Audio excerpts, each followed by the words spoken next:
2013 നവംബറിലെ India west Indies test പരമ്പര cricket ലോകത്തിന്റെ അല്ലെങ്കിൽ കായിക പ്രേമികളുടെ എല്ലാം കണ്ണ ഒറ്റയൊരാളിലേക്കായിരുന്നു. സാക്ഷാൽ സച്ചിൻ രമേശ് ടെണ്ടുൽക്കറിന്റെ.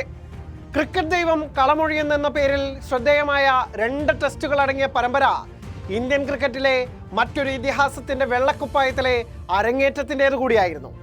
2 മത്സരങ്ങളിലും സെഞ്ചുറി നേടി പരമ്പരയുടെ താരമായി അയാൾ.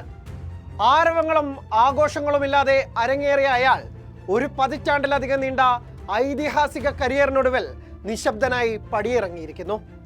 അർഹിച്ച യാത്രയയപ്പ് പോലും വാങ്ങാതെ ഒരു ഇൻസ്റ്റാഗ്രാം കുറിപ്പിൽ വിടവാങ്ങൽ രേഖപ്പെടുത്തിക്കൊണ്ട്.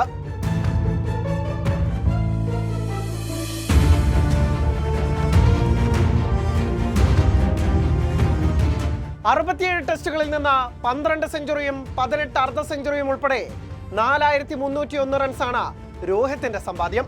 അരങ്ങേറ്റത്തിലെ വിൻഡീസിനെതിരായ 177 റൺസും 2021 ഓവലിൽ ഇംഗ്ലണ്ടിനെതിരായ 127 റൺസും റാഞ്ചിയിൽ ദക്ഷിണാഫ്രിക്കയ്ക്കെതിരായ 212 റൺസുമെല്ലാം രോഹിത്തിന്റെ കരിയറിലെ നിറമുള്ള ഓർമ്മകളാണ്. എന്നാൽ രോഹിത്തിന്റെ ലെഗസി വെച്ച് ഈ നമ്പറുകൾ പോരെന്ന് പറഞ്ഞാൽ തെറ്റില്ല.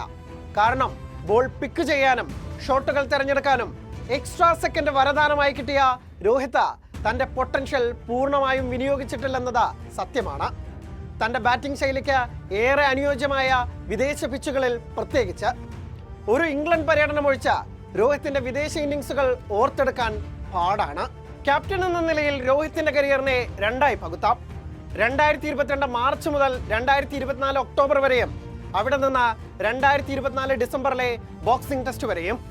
ആദ്യ ഫേസ് വിജയങ്ങളുടെയും ആഘോഷങ്ങളുടെയും ഒക്കെയാണെങ്കിൽ 2ാം ഫേസ് ദുരന്ത തുല്യമായി. അതുതന്നെയാണ് രോഹിത്തിന്റെ പുറത്തേക്കുള്ള വഴിയൊരുക്കിയതും.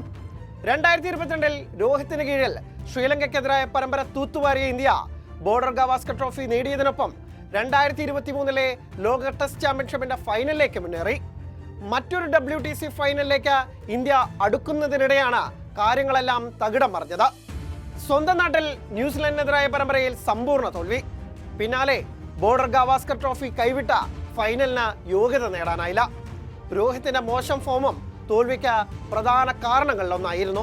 അവസാന 8 ടെസ്റ്റുകളിൽ നേടാനായത് വെറും 164 റൺസ്. 10.93 ആയിരുന്നു ശരാശരി. 50 പിന്നിട്ടത് ഒറ്റ തവണ. അതോടെ രോഹിത്തിന്റെ വിരമിക്കലിനായുള്ള മുറവിളികൾ ശക്തമായി. രോഹിത് ചാമ്പ്യൻസ് ട്രോഫി നേടിത്തന്നപ്പോൾ അതിന് അവസാനമാകുമെന്ന് കരുതിയവരുണ്ട്.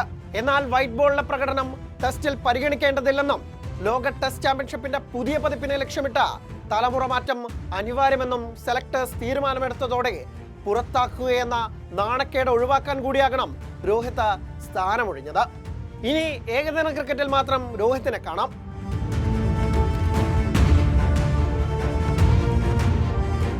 എല്ലാ തിരിച്ചടികൾക്കും കിരീടം കൊണ്ടാണ് രോഹിത് മറുപടി നൽകിയിട്ടുള്ളത്. 2020 ലോകകപ്പും ചാമ്പ്യൻസ് ട്രോഫിയുമെല്ലാം അതിന് സാക്ഷ്യം. 2027 ഏകദിന ലോകകപ്പ് നേടിക്കൊണ്ട് ഇപ്പോഴത്തെ തിരിച്ചടികൾക്കെല്ലാം രോഹിത് മറുപടി നൽകുമെന്ന് ഹിറ്റ്മാൻ ആരാധകർ ഉറച്ചു വിശ്വസിക്കുന്നു. രോഹിത്തിന് അതിന് സാധിക്കട്ടെ.